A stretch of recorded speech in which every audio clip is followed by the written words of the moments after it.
4 circles in a square problem. 4 congruent circles inside this square, and we want to find the area between the circles and the square. And the only thing that is given to you is this diagonal line D. Then the only thing that is given to you is this diagonal D. That's it. Nothing else is given to you. But it's the square, and these 4 circles are congruent. That means they're exactly the same. You don't know the radius of the circle as well. All right. So the first thing we have to do, we want to find the area. So we need to find the area of the square, and then also we need to find the area of each of the circles, and then multiply by 4, whatever it is. Then we have to subtract away from the area of the square. But here's the thing. First, we need to find the side of this square. Let's call this S. So we have one S there. So all of these are S. Now, a couple of ways of doing this. Notice that if you have a square and you have a diagonal cutting it, each of these corner angles right here, each of these corner angles are 45 degrees. And that's a 45 degrees there. And that makes this triangle, there are 2 triangles that we are creating.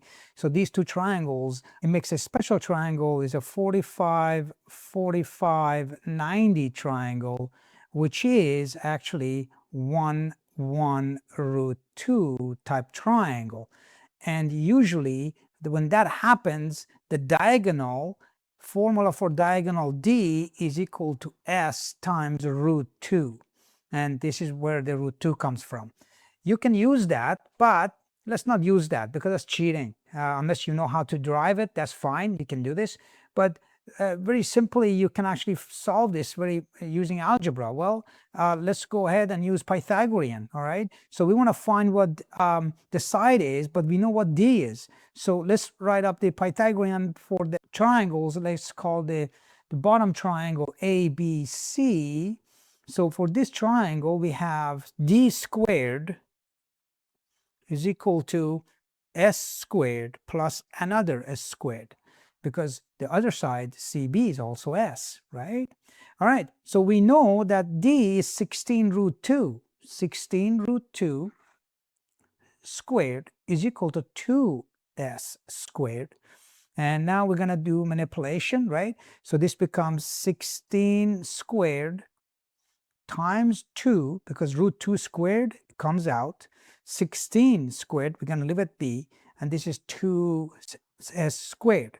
The 2 and 2 divide, so we have 16 squared is equal to S squared. Well, that means S, one side or side of the square, is 16 centimeters, or the unit. Okay, so we got the side very easily. Now that we got this, we can find the area of the square. Well, the area of the square is simply 16 squared. Simple as that, which is 256 units squared. And if it was centimeters, centimeters squared. If it's meters, meters squared, whatever the unit is. Okay, now we got that. Now the next thing we need to do, we need to find the area, the radius of this circle. And that's just too easy. Because if you look at this diagram, let me clear the diagonal first. So as you can see, this dotted line that I've drawn, that's the length AB, which is the diameter here. So that's 2R, that's the diameter. We've got another 2R there, but the total is 4R, right? So if it's 4R is the side, 4 times the radius is equal to the side of the square, that is, which is equal to 16. Well, R has to be 4. Okay, so we got that. Now that we got that, well, what is the area of the circle? Now remember, there are 4 of them. So 4 times pi r squared, which is 4 times pi times 4 squared. And that is 16 times pi times 4, that's 64 pi units squared. Fantastic. This is the total area of the 4 circles. Okay, so this is the 4 circles. Now that we have that, the area, shaded area, is equal to 256, subtract away 64 pi, area that is left over, which would be 54.94 units squared. And that is approximation. All right, so that's how you solve this problem. Very straightforward problem. Now, is there any easier way to do this problem? You could use this formula right here, d equal to s root 2. And then here's another interesting fact. Let's look at the ratio of the total area of the 4 circles, which is 64 pi, and the actual area of the square, which was 256. When you do the division, you get pi over 4. What it means is this, that the 4 circles in total, they cover pi over 4 area of the circle. Now, what is that in terms of percentage? It is approximately 78.5% of the total area of the square is being covered by the 4 circles. Now, this is not as interesting, but this part is where it doesn't matter the size of the square.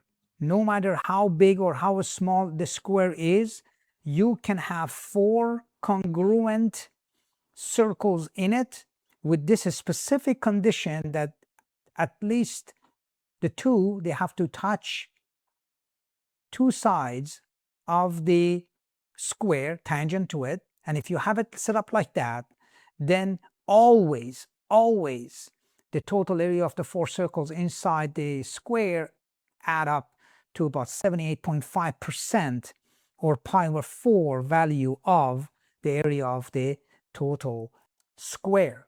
All right, now here's another interesting fact. If you have a square, doesn't matter what kind of a square it is, and you only have 1 circle inside of the square, but this circle has to touch all 4 corners, the largest circle that can be inside of this square. So you have a setup like that, and you have the side S that is equal to 2r, as you can see, right? So right across the diameter, right there, that's your D, which is 2r, right?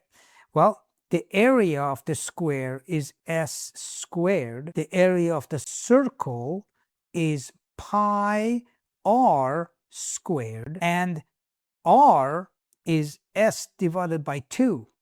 So the area of the circle is pi S squared divided by 4. And you notice that exactly the same again. So it is, and what was S squared? S squared was the area of the square. That means the area of the circle is pi 4th of the area of the square, which is right here, which is right there. All right. So what does that mean? That means regardless of if we have 1 big circle inside of the square that has to be tangent to the sides of the square, or you could have 4 small congruent circles that they are touching each other and they're touching 2 adjacent sides as in tangent to the square, you will always going to get this ratio, pi over 4 area of the square, which will end up being 78.5% of the total square area. That's the beauty of geometry. All right, I hope you found this useful. Check out the next video in this series. I'm going to continuously doing more problems, geometry problems, logic problems, and also I'm going to do prep lessons. All right, take care.